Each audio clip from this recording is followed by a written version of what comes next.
राधे राधे, जय श्री कृष्णा। आप सभी का स्वागत है आपके अपने YouTube चैनल पर। आज का दिन आप सभी के लिए शुभ और मंगलकारी रहे, ऐसी हम कामना करते हैं। आज दिनांक है 20 नवंबर 2025 और दिन है गुरुवार। आज मार्गशीर्ष मास की अमावस्या तिथि है, जो कि दोपहर 12:16 तक रहेगी। उसके बाद प्रतिप्रदा तिथि प्रारंभ हो जाएगी। जैसा कि आप सभी जानते हैं कि हम प्रतिदिन आप सभी के लिए मार्गशीर्ष मास के महत्व की कथाएं लेकर आ रहे हैं, और इसी श्रृंखला में आज हम सभी श्रवण करेंगे मार्गशीर्ष मास के महत्व के 15वें अध्याय की कथा। इससे पहले के अध्याय में हम सभी ने सुना कि कैसे माता पृथ्वी की करुण पुकार पर भगवान श्री कृष्ण ने श्रीमती राधा रानी के सहित अनेकों गोप और ग्वालों सहित ब्रज धाम में अवतार लिया। नंद बाबा और माता यशोदा ने लाला के जन्म का खूब उत्सव मनाया। सभी ब्रजवासी बहुत प्रसन्न दिखाई देते थे। भांडेर वन में भगवान श्री कृष्ण और श्रीमती राधा रानी का विवाह स्वयं ब्रह्मा जी ने करवाया। गोकुल में अनेकों दुष्ट दैत्य राक्षसों का आक्रमण होता है, जिससे माता यशोदा और नंद राय जी बहुत चिंतित होते हैं और सभी की सहमति से वृंदावन में वास करने का निश्चय करते हैं। फिर सभी लोग भगवान श्री कृष्ण के साथ वृंदावन की यात्रा करते हैं। वृंदावन में रातों रात विश्वकर्मा जी ने अपने सभी गणों के साथ एक सुंदर नगरी का निर्माण कर दिया, जिसमें अनेक बहुमूल्य रत्न, बहुत आश्चर्यजनक कलाकृतियां बनी हुई थी। तब नारद जी ने भगवान नारायण से पूछा कि किस पूर्व जन्म में श्रीमती राधा रानी वृषभानु जी की पुत्री तथा ऐसे कौन से पुण्य थे जो वृषभानु जी और उनकी पत्नी को श्रीमती राधा रानी उनकी पुत्री के रूप में प्राप्त हुई। और वही सारा वृतांत भगवान नारायण नारद जी को सुनाते हैं। अब हम इसके आगे का प्रसंग श्रवण करेंगे। कथा का शुभारंभ करने से पहले मेरा आप सभी से निवेदन है, अगर आप सभी को हमारे द्वारा सुनाई जा रही कथाएं अच्छी लगती हैं, तो कृपया वीडियो को लाइक, शेयर और चैनल को सब्सक्राइब जरूर कर लें। साथ ही साथ हमें कमेंट करके जरूर बताएं कि आप सभी को हमारे द्वारा सुनाई जा रही कहानियां कैसी लगती हैं। इससे हमें अगला वीडियो बनाने की प्रेरणा मिलती है। तो आइए आज के अध्याय का शुभारंभ करते हैं। नारद जी कहते हैं, अब मैं जिस रहस्य को सुनना चाहता हूँ उसका वर्णन कीजिए।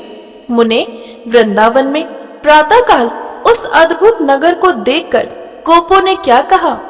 तब भगवान नारायण बोले, नारद, जब वहां रात बीत गई, विश्वकर्मा चले गए और अरुणोदय की बेला आई, तब सब लोग जाग उठे। उठते ही सबने विलक्षण उस नगर को देखा। ब्रजवासी आपस में कहने लगे, ये क्या आश्चर्यजनक है, यह क्या आश्चर्य है। किन्हीं गोपों ने कुछ अन्य गोपों से पूछा, यह कैसे संभव हो सकता है? ना जाने भूतल पर किस रूप में कौन प्रकट हो सकता है। परंतु नंदराय जी गर्ग जी के वाक्यों से स्मरण करके मन ही मन सब कुछ जान गए। उन्होंने भीतर ही भीतर विचार किया, ये समस्त चराचर जगत श्री हरि की इच्छा से ही उत्पन्न हुआ है, जिनके भ्रकुटी के लीला मात्र से ब्रह्मा से लेकर त्रिपर्यंत सारा जगत आविर्भूत और तिरोभूत होता रहता है। उनके लिए क्या और कैसे असाध्य है। अहो, जिनके रोम कूपों में ही सारे ब्रह्मांड स्थित हैं, उन परमेश्वर महाविष्णु श्री हरि के लिए क्या असाध्य हो सकता है। ब्रह्मा, शेषनाग, शिव और धर्म जिनके चरणार बिंदु का दर्शन करते रहते हैं, उन माया मानव रूपधारी परमेश्वर के लिए कौन सा ऐसा कार्य है जो असाध्य हो। नंद जी ने उस नगर में घूम घूम कर एक एक घर को देखा और वहां लिखे हुए नामों को पढ़कर सबके लिए घरों का वितरण किया।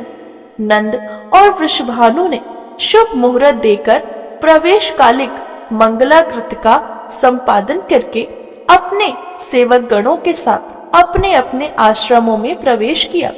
वृंदावन में रहकर उन सबके मुख और नेत्र प्रसन्नता से खिल उठे।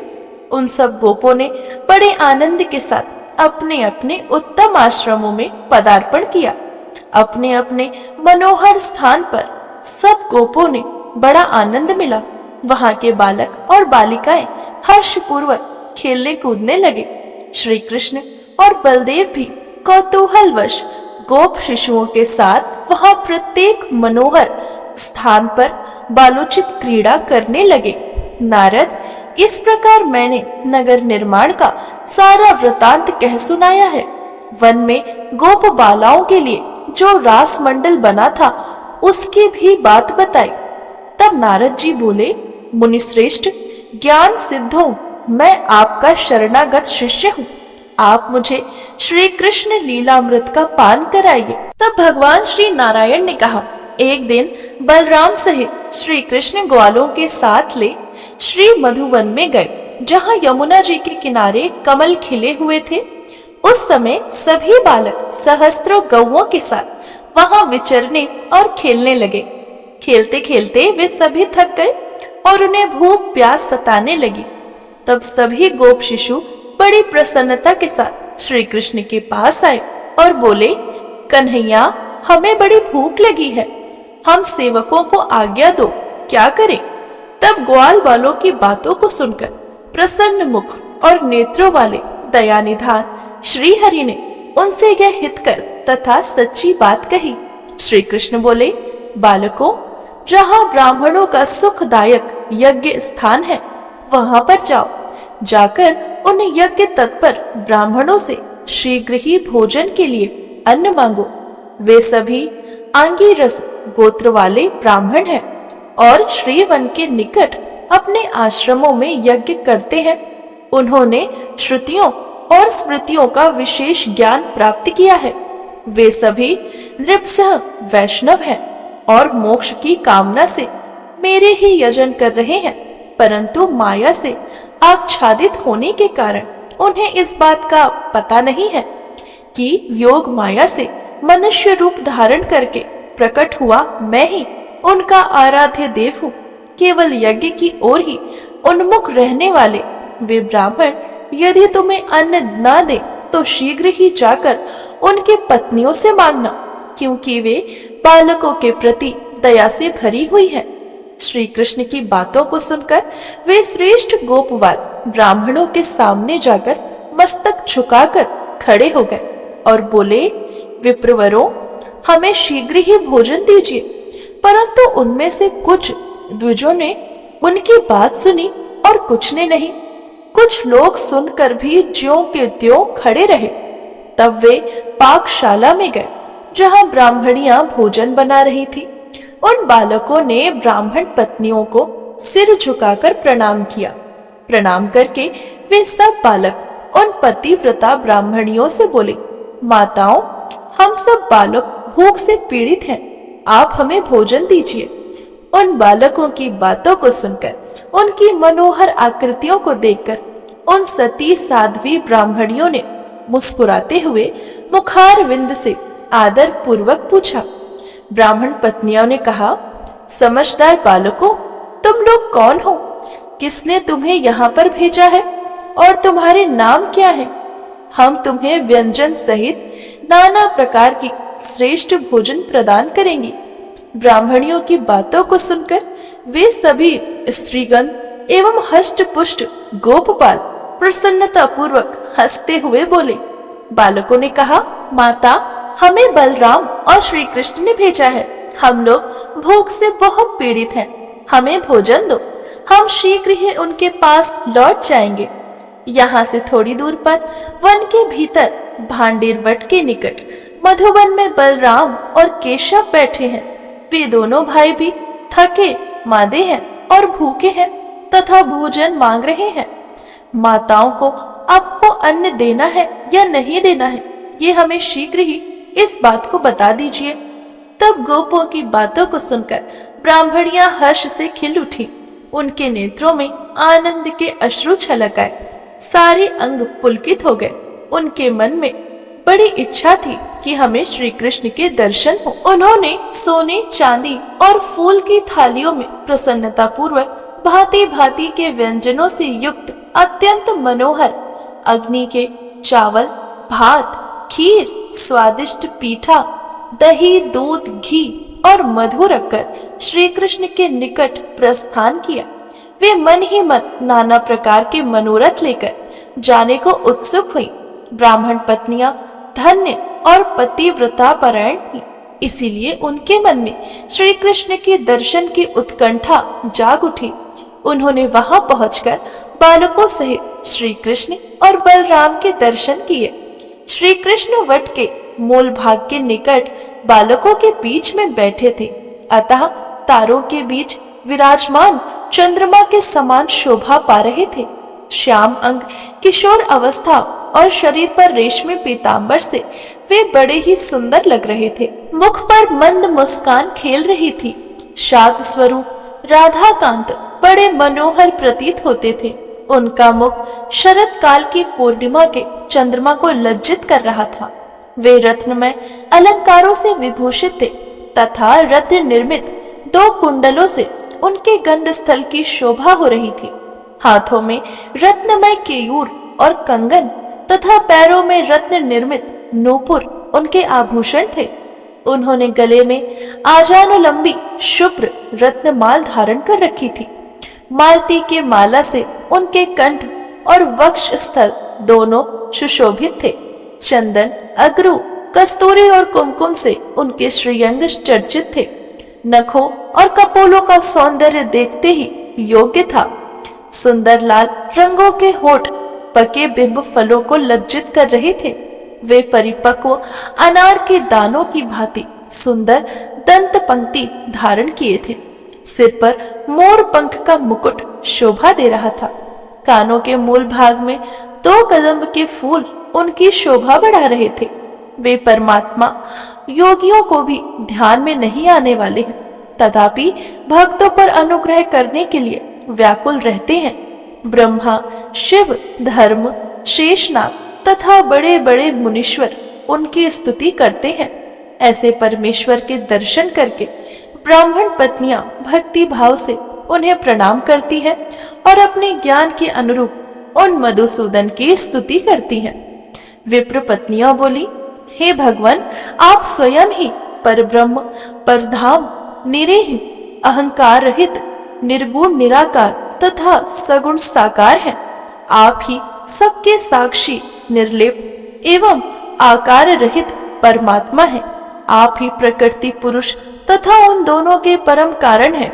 सृष्टि पालन और संहार के विषय में नियुक्त जो ब्रह्मा, विष्णु और शिव ये तीनों देवता कहे गए हैं, वे भी आपके ही सर्वबीजमय अंश हैं। परमेश्वर जिनके रोमकूप में संपूर्ण विश्व निवास करता है, वे महाविराट महाविष्णु हैं और प्रभु आप उनके जनक हैं। आप ही तेज और तेजस्वी हैं, ज्ञान और ज्ञानी हैं तथा इन सब से परे हैं। वेदों में आपको अनिवार्चित कहा गया है, फिर कौन आपकी स्तुति करने में समर्थ हो सकता है। सृष्टि के सूत्रभूत जो महातत्व आदि एवं पंचतंत्राम में वे भी आपसे भिन्न हैं। आप संपूर्ण शक्तियों के बीज तथा सर्वशक्तिमान हैं। आप समस्त शक्तियों के ईश्वर हैं, सर्वरूप हैं तथा सभी शक्तियों के आश्रय हैं। आप निरीह, स्वयं प्रकाशन, सर्वनंदमय तथा सनातन हैं। अहो, आकारहीन होते हुए भी आप संपूर्ण आकारों से युक्त हैं। आपका आकार आपके ही है। आप संपूर्ण इंद्रियों के विषयों को जानते हैं, तभी तो इंद्रियवान नहीं है। जिनकी स्तुति करने तथा जिनके तत्व का निरूपण करने में सरस्वती जड़वत हो जाती है, महेश्वर, शेषनाग, धर्म और स्वयं विधाता भी जड़ तुल्य हो जाते हैं। पार्वती, लक्ष्मी, राधा एवं वेद जननी सावित्री भी जड़ तत्वों को प्राप्त हो जाती हैं। फिर दूसरे कौन विद्वान आपकी स्तुति कर सकते हैं। हे प्राणेश्वर, हम स्त्रियां आपकी क्या स्तुति कर सकती हैं।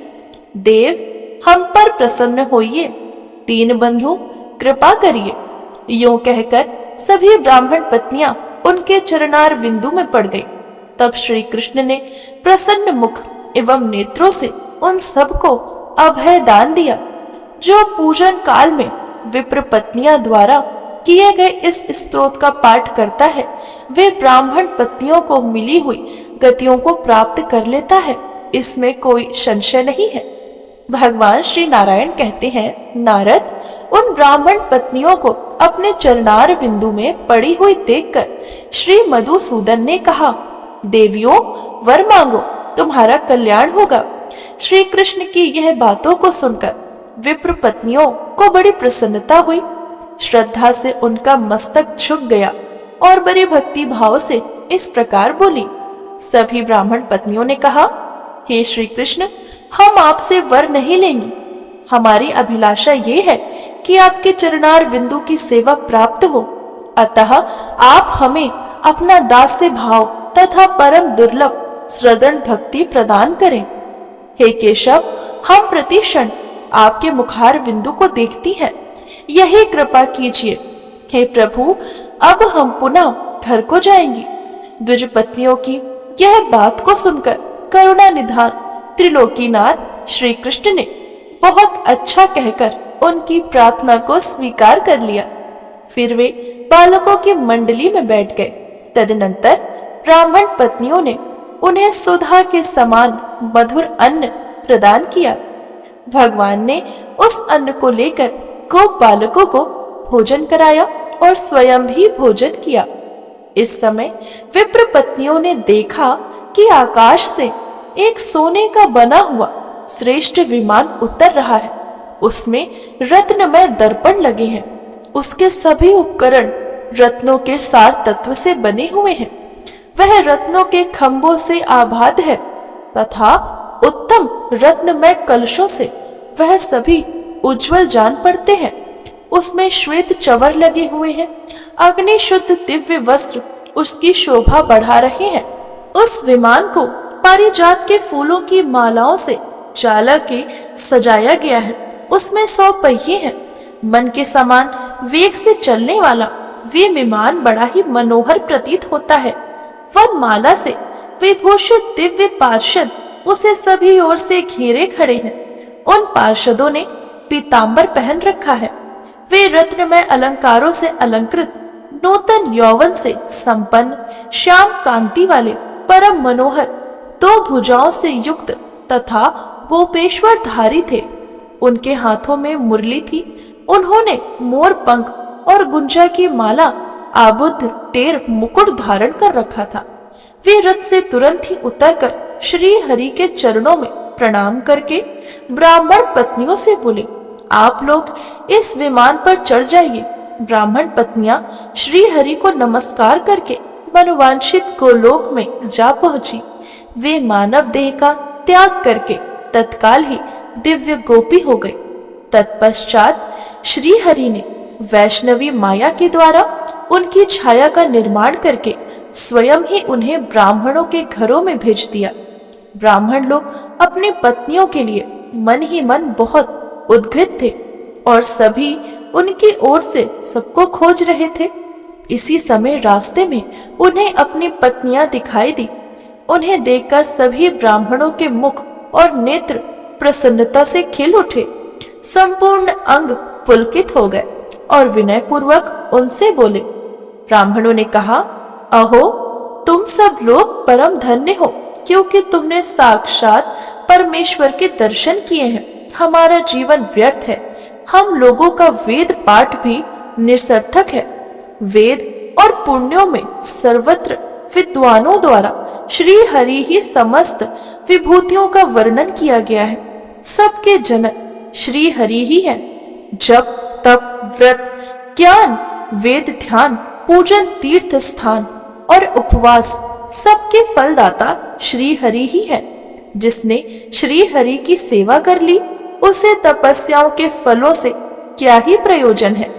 जिसे कल्प वृक्ष की प्राप्ति हो गई हो, वह दूसरे किसी वृक्ष को लेकर क्या करेगा।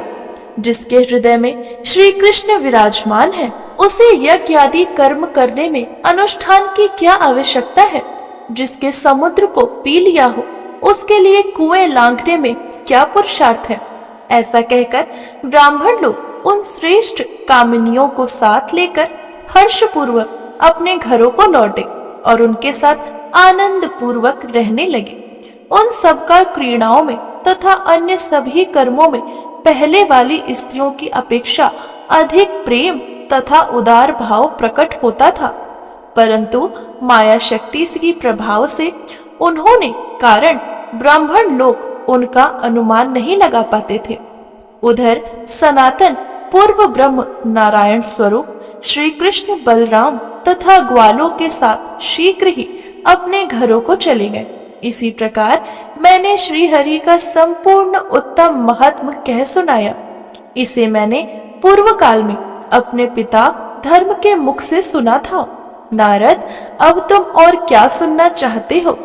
तब नारद जी ने पूछा, हे ऋषेंद्र, किस पुण्य के प्रभाव से उन ब्राह्मण पत्नियों की ऐसी गति प्राप्त हुई जो बड़े बड़े मुनीश्वरों को तथा योगी सिद्ध पुरुषों को भी मिलना दुर्लभ है? पूर्व काल में ये पुण्यवती स्त्रियां कौन थी और किस दोष से इस भूतल पर आई थी? मेरे इस संदेह का निवारण करने वाली बात बताइए। तब भगवान श्री नारायण बोले, हे नारद, ये देवियां सप्त ऋषियों के सुंदर रूप गुण संपन्न पतिव्रता स्त्रियां थीं। एक बार आनंद देव ने इनका अंग स्पर्श कर लिया। इसके सप्त ऋषियों ने अंगीकार को बड़ा शोभ हुआ और उन्होंने अग्नि को सर्वभक्ष होने का तथा इन पत्नियों को मनुष्य योनि में जन्म लेने का श्राप दिया। ये सब रोती हुई बोली, हम लोग निर्दोष हैं, पतिव्रता हैं, हमारा त्याग न करिए। आप हम डरी हुई अबलाओं को भय प्रदान कर रहे हैं। इनके करुण क्रंदन से मुनियों को दया आ गई, वे भी दुखी हो गए। अंत में उन्होंने कहा कि तुम्हें मनुष्य योनि में जाना तो होगा, परंतु तुम्हें वहां साक्षात भगवान श्री कृष्ण के दर्शन प्राप्त होंगे। उनके दर्शन होते ही तुम गोलोक में चली जाओगी। फिर श्री हरि अपनी योग माया से तुम लोगों की छाया मूर्ति निर्माण करेंगे। वे तुम्हारी छाया मूर्ति कुछ समय तक उन ब्राह्मणों के घरों में रहकर फिर हमारे यहाँ लौट आएंगी। इस प्रकार तुम अपने छाया अंश से पुनः हमारी पत्नियां हो जाओगी। अतएव यह मेरा श्राप तुम्हारे लिए वरदान से भी उत्कृष्ट है। ऐसा कहकर वे मुनि चुप हो गए। उनके मन में इसके लिए बड़ा दुख था। वे स्त्रियां शापवश भूतल पर आकर उन ब्राह्मणों की पत्नियां हुई और श्रीहरि को भक्ति भाव से अन्न मन समर्पित करके वे उनके धाम को चली गई। निश्चय ही उनका शाप उनके लिए श्रेष्ठ संपत्ति से भी अधिक महत्वशाली हुआ। नीच पुरुष से मिली हुई संपत्ति भी निंदनीय है, किंतु महात्मा पुरुष से प्राप्त हुई विपत्ति भी श्रेष्ठ होती है। अहो, साधु पुरुष का कोप तत्काल ही उपकार में बदल जाता है। विपत्ति के बिना भूतल पर किसी की महिमा कैसे प्रकट हो सकती है? पत्नियों के परित्याग से भूमि पर उत्पन्न हुई ब्राह्मण पत्नियां श्री हरि के दर्शन के सदा के लिए भव बंधन से मुक्त हो गईं। तो इस प्रकार मैंने श्री हरि का इस उत्तम चरित्र को पूर्ण रूप में कह सुनाया। उन पुण्यवती ब्राह्मणियों की मोक्ष की यह मनोरम कथा उत्कट है। विप्रवर, श्री कृष्ण की लीला कथा पद पद में नई नई जान पड़ती है। इसे सुनने वालों को कभी तृप्ति नहीं होती। भला श्रेय से कौन तृप्त हो सकता है? मैंने पूज्य पिताजी के मुख से जितना रमणीय भगवत चरित्र सुना था उसका वर्णन किया। अब तुम अपनी इच्छा बताओ, फिर क्या सुनना चाहते हो? तब नारद जी ने कहा, हे कृपानिधान जगत गुरु, आपके पूर्व काल में पिता के मुख से श्री कृष्ण की जो मंगलमय लीला सुनी है वो सभी आप मुझे कह सुनाइए। तब सूत जी कहते हैं, शौनक, देव ऋषि यह वचन सुनकर भगवान नारायण ने स्वयं ही श्री कृष्ण के महिमा के अनन्य प्रसंगों का वर्णन करना आरंभ कर दिया। अब इसके आगे की कथा हम लोग श्रवण करेंगे मार्गशीर्ष मास के महात्म्य की 16वें अध्याय की कथा में, अर्थात कल। आइए अब हम सब मिलकर श्रवण करते हैं मधुराष्टकम और श्री कृष्ण चालीसा का पाठ। मधुराष्टकम। अधरं मधुरं वदनं मधुरं नयनं मधुरं हसितं मधुरं हृदयं मधुरं गमनं मधुरं मधुराधिपतेरखिलं मधुरं वचनं मधुरं चरितं मधुरं वसनं मधुरं वलितं मधुरं चलितं मधुरं भ्रमितं मधुरं मधुराधिपतिरखिलं मधुरं वेणु मधुरो रेणु मधुरो पाणि मधुरो पाद मधुरो नृत्यं मधुरं सख्यं मधुरं मधुराधिपतिरखिलं मधुरं गीतं मधुरं पीतं मधुरं भोक्तं मधुरं सुप्तं मधुरं रूपं मधुरं तिलकं मधुरं मधुराधिपतिरखिलं मधुरं करणं मधुरं तरणं मधुरं हरणं मधुरं रमणं मधुरं वमितं मधुरं शमितं मधुरं मधुराधिपतिरखिलं मधुरं गुञ्जा मधुरा माला मधुरा यमुना मधुरा वीची मधुरा सलिलं मधुरं कमलं मधुरं मधुराधिपतिरखिलं मधुरं गोपी मधुरा लीला मधुरा युक्तं मधुरं भोक्तं मधुरं दृष्टं मधुरं शिष्टं मधुरं मधुराधिपतिरखिलं मधुरं गोपा मधुरा गावो मधुरा यष्टि मधुरा सृष्टि मधुरा दलितं मधुरं फलितं मधुरं मधुराधिपतिरखिलं मधुरं मधुराधिपतिरखिलं मधुरम। आइए अब हम लोग श्री कृष्ण चालीसा श्रवण करते हैं। वंशी शोभित कर मधुर नील जलद तन श्याम अरुण अधर जनु बिमल फल पीतांबर शुभ साज जय मनमोहन मदन छवि कृष्ण चंद्र महाराज करहु कृपा हे रवि तनय रखो जन की लाज।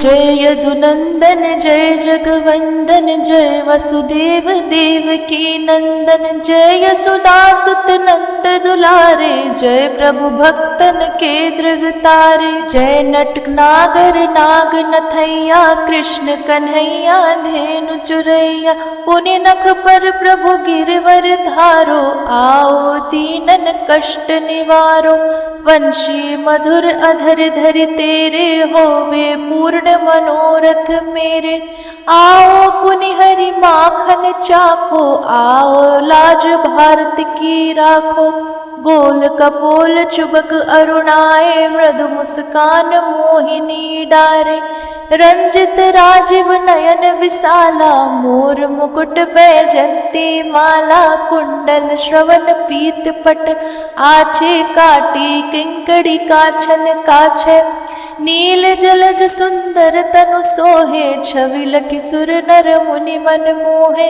मस्तक तिलक अलंक धुर धारे, आवो कृष्ण बांसुरी वारे। करि पय पान पूत नहीं तार्यो, अका बका कागासुर मार्यो। मधुबन जलत अग्नि जब ज्वाला, भय शीतल लखित नहीं नंद लाला।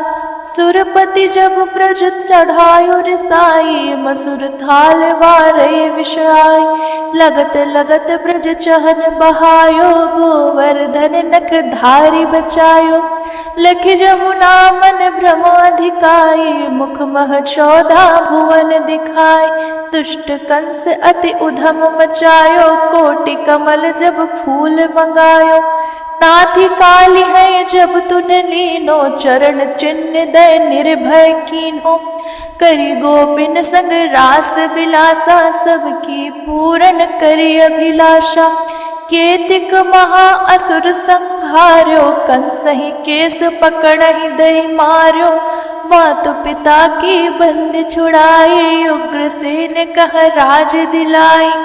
मह के मृतक छहो सुत लायो, माति देव की शोक मिटायो। भौमासुर मुर दैत्य संहारी, लाए 68 सहस कुमारी। दय भी नहीं तृण चीर संहारा, जरा सिंधु राक्षस कह मारा। असुर बकासुर आदिक मार्यो, भक्तन के दब कष्ट निवारो। दीन सुदामा के दुख टार्यो, तंदुल 3 मुट्ठी मुख डार्यो। प्रेम के सागर विदुर घर आयो, दुर्योधन के मेवा त्यागो। लखी प्रेम की महिमा भारी, ऐसे श्याम दीन हितकारी। भारत के पारथ रथ हाक्यो, लिए चक्र कर नहीं भलता को। निज गीता के ज्ञान सुनाए, भक्तन हृदय सुधा वर्षाए। मीरा थी ऐसी मत वाली, विष पी गई बजा कर ताली। राजा भेजा सांप पिटारी, शाली ग्राम बने बनवारी। निज माया तुम वित ही दिखायो, उरते संशय सकल मिटायो। तब शत निंदा करी तत्काला, जीवन मुक्त भयो शिशुपाला। जब ही द्रौपदी टेर लगाई, दीनानाथ लाज आप बचाई। तुरत ही बसन बने नंदलाला, बढ़े चीर भय अरे मुख काला। असनाथ के नाथ कन्हैया, डूबत भवर बचावत नैया।